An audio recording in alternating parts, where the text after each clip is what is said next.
So finally পুনৰ এটা ভাল খবৰ লৈ আহিছোঁ, যিহেতু লাইক হোটেল ইণ্ডাষ্ট্ৰীসকলে জানে চাগে, যিহেতু তাজ গ্ৰুপ হওক বা হায়াত গ্ৰুপ হওক, মেৰিয়ট হওক, য'ত ওপৰত মান্থলি 6টাকৈ অফ এপ্লিকেবল আছিল। চ' ফাইনেলি মই য'ত কাম কৰি আছোঁ ITC পষ্টত, তাতো আমাৰ নতুনকৈ আপ টু ডেট আহিছে, য'ত নেকি মান্থলি 6টাকৈ অফ এপ্লিকেবল হৈছে। গতিকে যিহেতু অফ পাইছোঁ, গতিকে অলপ ওলাই যাওঁ বুলি ভাবিছোঁ।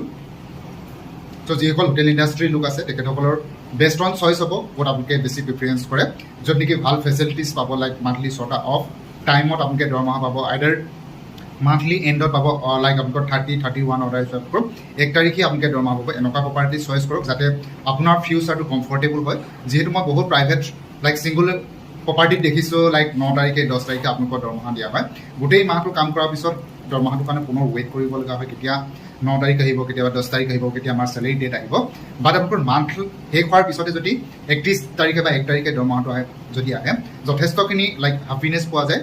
গতিকে এগেইন আপোনাৰ চইচ থাকিব, আপোনালোকে আপোনালোকৰ ফিউচাৰ কেৰিয়াৰ ক'ত গ্ৰ'থ কৰিব বিচাৰিছে, কেনেকুৱা প্ৰপাৰ্টি বিচাৰিছে। গতিকে সদায় চইচ কৰিব, best choice best life. Thank U.